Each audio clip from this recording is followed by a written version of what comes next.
चित्रांग मले भारत वाटते, तिचा उडता पदर मले तिरंगा भासते।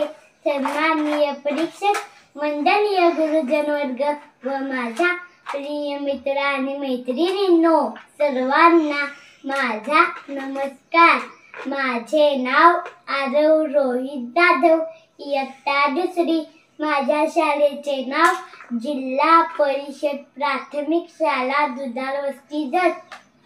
विश्वाच्या सुख समाधानासाठी वसायदार लिहिणारे ज्ञानेश्वर माऊली माझ्यासारख्या सर्वसामान्य कुटुंबातील मुलांच्या शिक्षणासाठी झटणाऱ्या प्रयत माऊली लक्ष्मीबाई, अनाथांची माय सिंधुताई या सर्वांना अभिवादन करून मी माझ्या आजच्या विषयाला सुरुवात करीत आहे।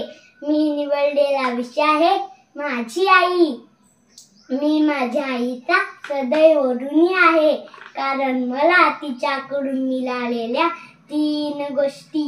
पहिली गोष्ट म्हणजे मला मिळालेलं हे शरीर, ज्यामुळे मी हे विश्व पाहू शकतो।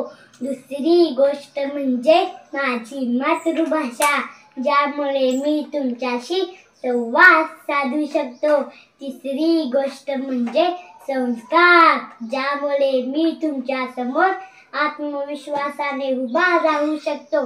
प्रत्येक परीक्षेच्या वेळी जी शक्ती बनून मागे उभी असते, जिंकलो हरलो तरी सदैव सोबत असते, ती आई।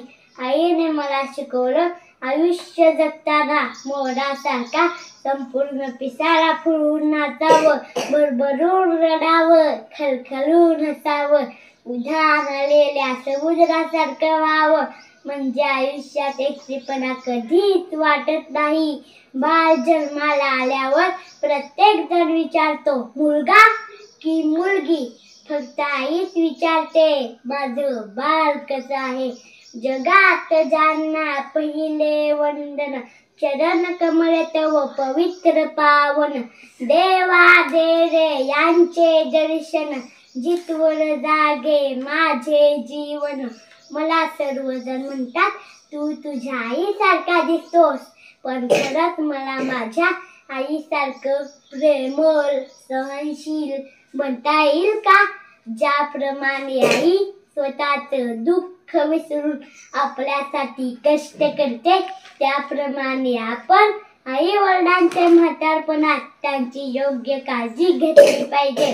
आजच्या मोबाईलच्या जगात आई सोबत आपला जास्त संवाद होत नाही। तिची स्तुती करायला आपण कमी पडतो, पण खरंच तिने केलेल्या कामाचे आपण कौतुक केले तर तिलाही किती छान वाटेल। आपली आई कुटुंबातील सर्वांची जागा घेऊ शकते, पण कुटुंबातील कोणीच आईची जागा घेऊ शकत नाही। जे लोक म्हणतात आई कोठे काय करते, त्यांनी ऐकाव्यात माझ्या याच्या रोली। मुलगा म्हणाला आईला, दिव्याची वात जरा मोठी कर, मला वाचता येत नाही। वडील म्हणाले, अगं ए, दिव्याची वात जरा छोटी कर, मला झोप लागत नाही। ती बिचारी रात्रभर दिव्याची वात कमी जास्त करत राहिली। आयुष्यभर बापलेकामध्ये वातीसारखी जळत राहिली। जर ईश्वराने मला विचारले, बाबा रे, पुढच्या जन्मी तुला कसे हवे आहे, सांग तुला कसे पाहिजे? ऐश्वर्यासारखी सुंदर आई पाहिजे, की नीता अंबानी सारखी श्रीमंत आई पाहिजे, की लता दीदी सारखी छान गाणारी आई पाहिजे? सांग पुढच्या जन्मी तुला कशी पाहिजे? तेव्हा मी त्या ईश्वराला सांगेन, ईश्वरा नको कोणी अंबानी, भले माझी आई पाजू दे मला पिठात मिसळून पाणी। तिच्या हातच्या पाण्यालाही अमृताची चव येते। लता दीदी आहेच ग्रेट, पण मला माझ्या आईच्या अंगाईले झोप येते। धन्यवाद।